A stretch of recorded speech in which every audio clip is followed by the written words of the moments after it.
les damos la bienvenida a Aprende en Casa 3. Un espacio en el que vamos a poder estudiar y divertirnos desde nuestros hogares. Hoy nos acompaña el maestro José Francisco Martínez, a quien recibimos con muchísimo gusto.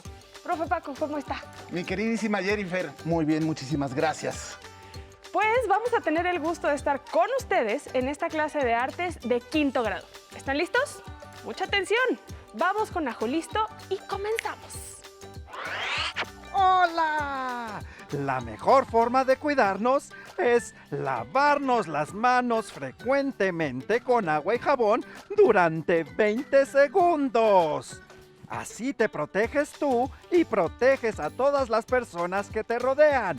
Si sales de casa, usa cubrebocas y guarda la sana distancia.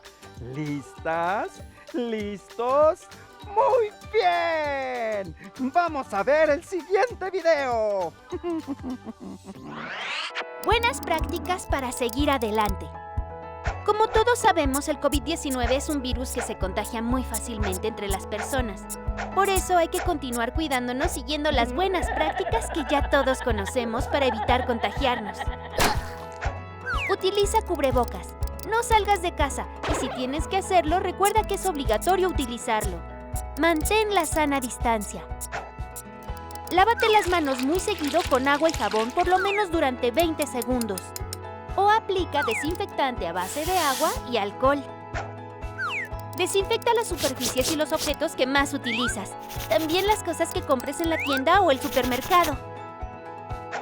Sigamos luchando juntos contra este virus, cuidándonos los unos a los otros. Pues mi queridísima Jenny, me da muchísimo gusto estar el día de hoy ya reintegrándome a Aprende en Casa 3 y muy entusiasmado por todo lo que vaya a pasar. El día de hoy tenemos una clase muy interesante que estoy seguro que te va a encantar. Mira, nuestro aprendizaje esperado es: clasifica obras artísticas teatrales por su origen, época o género e identifica sus principales características. Sin embargo, vamos a hacer un énfasis didáctico en: distingue las características de la tragedia como género dramático, identifica textos trágicos relevantes. Hoy vamos a hablar acerca de la tragedia porque resulta que en la vida, dando mis clases, por ejemplo, la gente normalmente me cuenta que no le gustan las tragedias. Prefieren algo cómico. Pues ¿no? es que a quién le gustan las tragedias, profe. Ay, es que hoy me fue mal. Ay, es que se cayó mi perro. Ay, es que no salió el bistec como lo queríamos. A nadie le gusta. Sí, justamente ese tipo de comentarios son los que me hacen. Sin embargo, yo me he dado cuenta que a la gente en realidad sí le gustan las tragedias. Mira, por ejemplo, una de las películas más taquilleras de la historia fue el Titanic, ¿no? Ben-Hur, antes que el Titanic. Y ambas son tragedias. Una de las películas infantiles que más gustan son El Rey León. Todas son tragedias. Sin embargo, es muy probable que la gente piense que no le gustan las tragedias. Una de dos: o porque no conoce muy bien las tragedias, o porque no le gustan algunas cosas de las tragedias. Entonces, para eso, el día de hoy vamos a dedicar nuestra clase a hablar de lo que es la tragedia. Además, por si nuestros alumnos quieren en algún momento escribir su obra y resulta que después de conocer lo que es una tragedia, puede ser que hasta se animen a escribir una y hasta montarla y representarla en sus casas. De ¿No te aquí parece? pueden salir muchos dramaturgos. Sí, claro. Lo único que necesitan es conocer exactamente cómo es la tragedia. Entonces, por principio de cuentas, hablemos de qué es una tragedia. Por favor. Bueno, tenemos que aceptar que antes que ser un género teatral, la tragedia es un suceso de la vida, un suceso prevenible, no deseado y que tiene consecuencias funestas. Resulta que en la vida todo el tiempo nos están acosando las tragedias. Todo el tiempo puede ocurrir una tragedia porque todos somos susceptibles de provocar una tragedia. Y a lo mejor eso es lo que no le gusta a las personas, que les estén diciendo aguas, aguas, aguas, aguas. O sea, nosotros podemos producirla. Claro, en la vida real Las tragedias... vamos a ver eso. Eso está bien bonito, porque normalmente cuando la gente piensa en una tragedia, en lo que piensa es en hechos catastróficos, con muchos muertos, muchos edificios destruidos, gran desolación. Y sí, en las tragedias ocurren esas cosas. Sin embargo, no todas las veces en que hay así catástrofes tan grandes se les puede llamar tragedias. Se les puede llamar, por ejemplo, desgracias. Una desgracia sucede, por ejemplo, por accidente. Los accidentes son sucesos que ocurren que no estaban planeados. Y no todos son funestos. Algunos son afortunados. Por ejemplo, ¿Cómo cuál? Por ejemplo, tú dices, saliendo del salón, me voy a ir al comedor. Y tú piensas llegar allá al comedor. Y apenas sales, de inmediato te encuentras con alguien y te quedas platicando por media hora. Te sigues y a punto de llegar al comedor te das cuenta que se te olvidó algo y te tienes que regresar. Entonces, tu plan de llegar al comedor tuvo varios accidentes. Cosas que no tenías planeadas y que sucedieron. Ok. Algunos de ellos no son desafortunados, algunos ni siquiera tienen consecuencia, algunos son muy afortunados, como salir y encontrarte a una persona que hace mucho que no veías. Ok. Bueno, con estos accidentes se pueden provocar desgracias. Estas desgracias, que son sucesos que no queremos, que son indeseables, que tienen consecuencias funestas, ocurren como un maremoto, como un temblor. Sin embargo, aunque en un temblor haya mucha destrucción, una gran catástrofe, para que digamos que es una tragedia, tuvo que haber sido, el desastre tuvo que haber sido prevenible. O sea, por ejemplo, lo que estabas diciendo de yo salgo de aquí del salón al comedor y en el teatro de la vida, resulta que por quedarme platicando ya no alcancé comida. Entonces, esa es mi tragedia. Puede ser una tragedia chiquitita, porque no tiene consecuencias tan graves. Solo voy a tener hambre el Pero resto puede del ser día. una pequeñísima tragedia. Ok. Sin embargo, pueden ocurrir cosas más fuertes. Las tragedias no suceden a causa de un accidente, sino a causa de un error. Pero este error es un error muy particular que se le llama error trágico y se deriva de el exceso de confianza de una persona o la negligencia al hacer algo que provoca que suceda un hecho desafortunado. En la tragedia, hablemos de la obra trágica, como la del género dramático, y hablemos de la tragedia como lo que ocurre en la vida real. Ok. En la obra trágica, siempre hay muchos presagios. ¿Sabes más o menos lo que es un presagio? Es lo que te dice que algo va a pasar. Exacto. Son esa serie de señales, indicios que hay en la vida que de alguna manera te adelantan lo que va a suceder en el futuro. Y las tragedias, todas las tragedias, empiezan casi siempre con un presagio. Por ejemplo, en Todos eran mis hijos, la obra empieza cuando se dan cuenta que un rayo partió el árbol que está en la mitad de la casa, ¿no? No sé, pueden ocurrir presagios muy grandes como un eclipse, una tormenta, cosas así de grandes, ¿no? Esto es porque las obras trágicas lo que quieren es demostrarnos a nosotros que en la vida hay un montón de indicios que nos están previniendo lo que podría ser una tragedia, como cruzar la calle. Cuando tú te paras frente a la calle está el semáforo, pero además de eso está la gente que te rodea, pero además de eso está el arroyo de carros. Tú puedes saber si para tú cruzar tienes tu semáforo, la gente, los carros que vienen. Si tú no ves nada de eso y te cruzas imprudentemente, Seguramente te van a atropellar. por supuesto, y ocurre una tragedia, Ok. ocurre una desgracia, ¿no? Los presagios son muy importantes porque nos muestran un poco de la calidad de lo que llamaremos a nosotros el héroe trágico, que en la vida real no es un héroe, pero en las en la obra trágica sí lo es. Mira, aquí tenemos un... Vamos a poner este mapa mental donde hablamos del héroe trágico, que estamos hablando del personaje que comúnmente está en la tragedia, en la obra.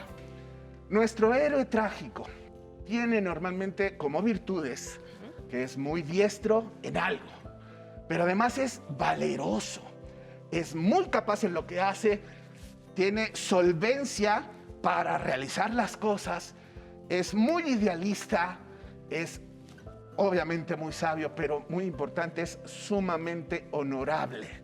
Para él, el honor es de las cosas más importantes. Pero estas virtudes no solamente son las únicas, ni tiene que tenerlas todas. ¿Puede componerse por diferentes virtudes o sí, claro. siempre son estas? No. En la vida real, por ejemplo, las personas somos como somos. En las obras trágicas lo que hacen es llevar al extremo las características de una persona y cuando nos muestran a el personaje principal, nos lo muestran realmente heroico, incapaz de equivocarse, justamente para mostrarnos que si él puede cometer errores, nosotros con mayor razón, ¿no? Pero efectivamente en la vida real hay gente que es capaz, aunque no sea solvente, hay gente que es valerosa, aunque no sea honorable, etcétera, etcétera, y de todas formas son susceptibles de provocar una tragedia. ¿No? Pero en la obra trágica, el personaje siempre reúne todas las características, ¿no? Para mostrar que es lo mejor de lo mejor. De hecho, casi todas las tragedias, los personajes son príncipes, reyes, presidentes, gente muy, muy poderosa, muy solvente, muy todo. ¿Qué defectos tiene? ¿Arrogante? Es arrogante, dado que es muy capaz, es muy diestro, es muy valeroso. Ajá, nadie puede más. Exacto, exacto. Es soberbio, por supuesto. Cree que puede. Y por último, es muy impulsivo. Muy irreflexivo. Se le antoja algo, va de inmediato por eso. Estas dos circunstancias generan que entonces nuestro héroe cometa lo que llamamos el pecado de la ibris. La ibris es esa acumulación de arrogancia y de soberbia y de impulsividad que está sustentada en todas sus virtudes, que hace que cruce la línea, una línea que no debía cruzar y que provoca la tragedia, provoca la catástrofe. Como que no me queda muy claro qué es ibris. La ibris es este sentimiento que tiene el héroe de creer que él puede hacer lo imposible. Ayúdame con este. Porque proviene de este asunto. Mira, ya habíamos dicho en otras clases que una de las cosas más importantes para crear una obra de teatro es detectar cuál es el conflicto. Bueno, en nuestro caso, el conflicto trágico se deriva de que nuestro héroe, dado que es muy capaz, es muy valeroso, muy solvente, muy todo, y es muy honorable, quiere tener la gloria, el honor de ser el gran héroe ante todo mundo, y entonces desea realizar proezas, hazañas, cosas que nadie, absolutamente nadie, haya podido hacer. Para poder demostrar que él es el héroe. Exacto. Y ahí es cuando cae en el ibris. Claro. Se revela siempre a hacer lo que la ley, el destino, la naturaleza han determinado. Y ese es su gran error, porque no es solamente lograr una hazaña, eso lo tenemos todos. Digamos que yo soy muy bueno para actuar, ¿no? Pero quiero ser mejor y entonces practico, hago cosas, me enfrento a retos más grandes, etcétera, etcétera. Y eso está bien. Lograr lo que nadie ha hecho en el escenario me haría mucho bien. El problema es que cuando nuestro héroe se enfrenta contra el obstáculo, normalmente ese obstáculo es excesivamente grande. ¿Cuáles son sus aspiraciones? Por ejemplo, los hombres nacimos sin alas, ¿no? Que no podemos volar. Y hay alguien que dice, yo quiero volar. ¿Sí? Tengo que volar. ¿Cómo no? Y entonces van y empiezan a hacer cosas para poder volar. Se ponen unas alas, le quitan, despluman a la gallina, se les empiezan a poner. Se lanzan al vacío. Y ¡pum! Acaban como mermelada en el agua. Exacto, exacto. Sin embargo, gracias a esos héroes trágicos que han cometido errores trágicos, ha sucedido que la humanidad ha podido lograr cosas imposibles como efectivamente volar, como llegar al espacio, como que una persona cambie de sexo, que quiere ser, soy hombre, quiero ser mujer, o soy mujer, quiero ser hombre. Oye, maestro Paco, me vienen a la cabeza los libros de Julio Verne, que, o sea, si los lees te vas a dar cuenta que para el momento en que fueron escritos y para todos los avances tecnológicos que tenemos es como de, ¡oh, este hombre sabía el futuro! Claro. Porque describe los submarinos, describe los aviones, describe muchas cosas que en su tiempo pues no existían. O sea, Claro. no había manera. ¿Eso puede contarse como tragedia? No. Julio Verne lo que está haciendo es imaginarse un mundo futuro y en base a eso nos describe adelantos que efectivamente se han realizado. No, la tragedia siempre tiene que ver con alguien que quiere lograr una hazaña, que se opone contra las leyes naturales y que en ese camino, pensando que tiene la solvencia para lograrlo, se destruye. Busca la gloria, la fama, el honor, es terriblemente honorable. Pero la verdad es que el obstáculo es demasiado grande y no logra pasarlo. ¡Como Simba! Como Simba, claro, por supuesto. Ese podría ser un buen ejemplo, ¿no? Y como muchos otros. Ahora, vamos a quitar esto. La ibris. Vamos a reforzar la ibris. Me gustaría leerte la fábula del hijo desobediente, porque justamente ahí podemos ver lo que es la ibris. Dice así: en una selva sombría, un nido en el árbol vi, y desde el nido, pipi, un pajarillo decía. Su buen padre, que lo oía, voy, le dijo cariñoso, voy a volar presuroso, ricos granos a traerte. Espérame sin moverte y procura ser juicioso. Y al verle el nido dejar, dijo el cándido polluelo, ¡ah! ¡Cuál envidio! ¡Cuánto anhelo el viento también cruzar!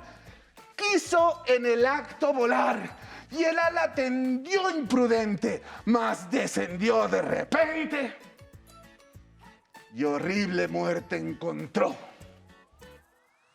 Siempre el cielo castigó al hijo desobediente.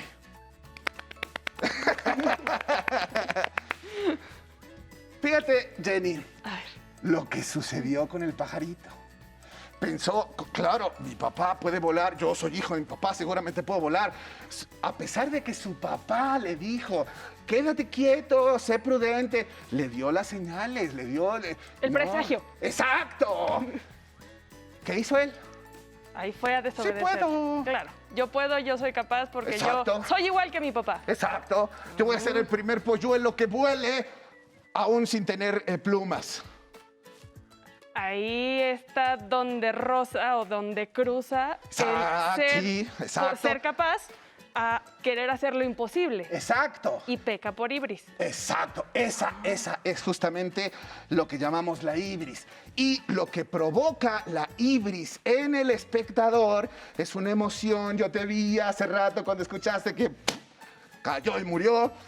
Es justamente una emoción que todo dramaturgo trágico quiere provocar en el público, que es una serie de emociones. Es como una mezcla de decir, no lo hagas porque sabemos que te vas a hacer mermelada abajo del árbol. No lo hagas, pero lo vas a hacer y te angustias y te metes y quieres detenerlo y quieres, no, por favor, y ser parte de la historia. Exacto. Y te enojas y te conmueves. Aquí hay una emoción que se llama la conmiseración, que es cuando a ti te duele el dolor ajeno. Y eso es lo que nos pasa cuando vemos que el pajarito se aplasta. ¡Ay, Dios mío! Sentimos el dolor por él. Pero al mismo tiempo Le dijimos, te lo dije. Sí, nos da enojo, nos da coraje, Dios mío, si tu papá te dijo, ¿por qué te mueves, Dios mío? Pero también nos provoca un cierto horror ponernos en su situación. Y si él, siendo un hijo de pájaro, los pájaros que por naturaleza pueden volar, quiso volar y no pudo, imagínate qué pasaría con un niño que quiere volar. Nos causa horror la perspectiva, ¿verdad? Ajá. Todo eso ocurre en el mismo momento y por eso se llama la catarsis. Catarsis. Es esa emoción que sentimos como público y que normalmente coincide con el momento en que el héroe se da cuenta, en ese momento en el que está a punto de ocurrir la desgracia, o cuando ya ocurrió la desgracia y de repente él recuerda, mi papá me dijo, Dios mío, ¿por qué? Y se le revela todos los errores que cometió. Y se da cuenta que la desgracia es inminente. Se llama, en el personaje, se llama la anagnórisis. Y el público se le llama catarsis. Entonces, el héroe brinca de ser héroe a libris y esto provoca que él tenga una anagnórisis y la catarsis es solamente para el público. El público la sentimos. El héroe, le llamamos héroe porque tiene todas las características para ser heroico, porque tiene la destreza, las agallas, el valor, las posibilidades y quiere además lograr las proezas, la hazaña, por eso le llamamos héroe. Pero es un héroe trágico porque además de todo eso, comete un error de ibris. ¡Oh! Se llena de soberbia y se lanza a hacer lo que no debía de hacer. Y la riega. Sí, pero por supuesto siempre hay un momento en el que él... Se da cuenta. Se da cuenta, se llena de horror. Y nosotros lo vamos acompañando. Entonces, cuando vemos que sucede la desgracia y vemos el arrepentimiento, todo lo que sucede en el héroe nos provoca esa catarsis.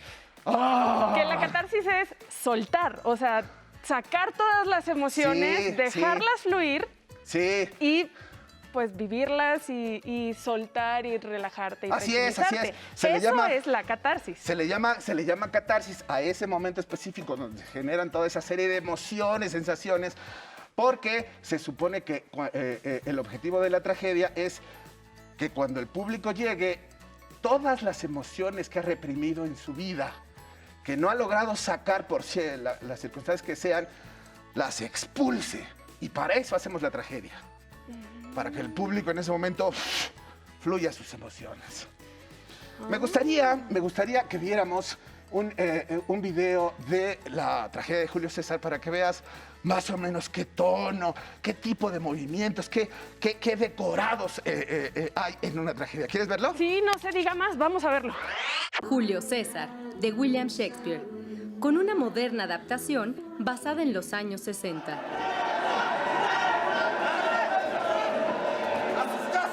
Marco Bruto, hijo putativo de Julio César, está en la conspiración para asesinarlo junto con Cayo Casio, Casca y otros senadores que bajo los buenos augurios de los idus de marzo, estos días buenos ahora se convierten en malas jornadas, lográndose así una paradoja histórica sin precedentes. ¡Los dioses hacen esto para avergonzar a los cobardes! César será un animal sin corazón si por miedo se quedara en casa. ¡Vete! Porcia, esposa de Marco Bruto, sospecha del complot y se inflige una herida para convencerlo de que confíe en ella. Soy capaz de soportar esto con firmeza. ¡No los secretos de mi esposo! ¡Pero César quiere realzar al Olimpo! ¡César! ¡Misericordia! ¡Bruto se arrodilla y da la justicia! ¡Misericordia, César! ¡Misericordia! ¡Entonces, que abren las manos por ti!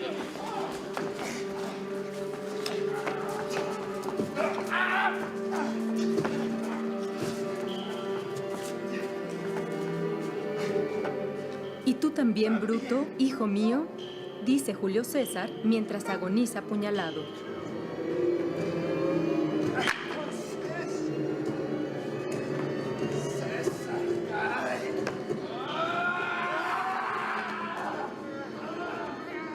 Ahora Marco Antonio pronuncia un discurso incitador junto al cadáver de su amigo que cambiará de nuevo la historia. Y ahora lloran, gentiles almas, lloran al contemplar el manto rasgado de nuestro César. ¡Miren esto! Aquí está el mismo, desgarrado, como ven por los traidores. Julio César, una historia de envidia, ambición, honor y lealtad. ¿Cómo viste, mi querida Jenny? No ¿A poco tengo no es palabras. emocionante todo lo que va ocurriendo? Es que te deja así como... Sí, por Dios! sí. Y a lo mejor a las personas por eso dicen que no les gusta la tragedia porque están así. Sin embargo, es importantísima porque justo lo que acabamos de ver es que la tragedia sirve, la obra trágica sirve para evitar tragedias en la vida real, que todos entendamos los signos, los presagios que hay en la vida y no cometamos un error de ibris y no cometamos el error trágico. Es este asunto de que dicen de que conoce tu pasado para que no cometas los mismos errores. Más o menos, más o menos. Pues ahí lo tienen, niños y niñas. La verdad es que es un tema súper interesante, pero por hoy hemos terminado con ¡oh, qué tragedia! Espero lo hayan disfrutado tanto como lo disfrutamos nosotros. Nos vemos a la próxima. Muchísimas gracias, maestro Francisco Martínez, por estar aquí conmigo. A continuación, educación socioemocional. Nos vemos, pero antes vamos a movernos un poco.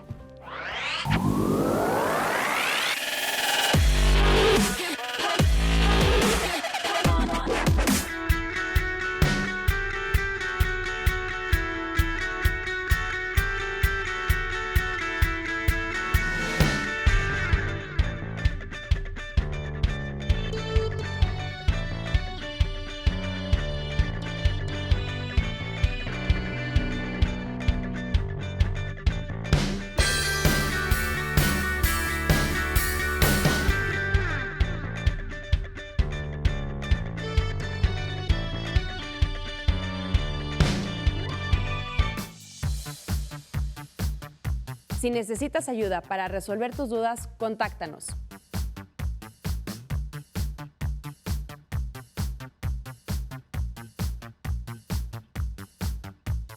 Para solicitar apoyo pedagógico, comunícate con maestras y maestros de lunes a viernes de 8 a 20 horas al teléfono 55 41 72 04 13 con 100 líneas.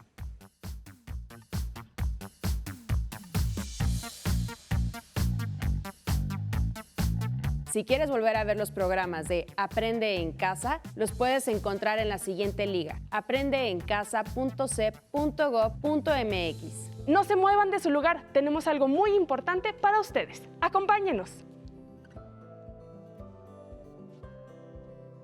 Hasta la próxima.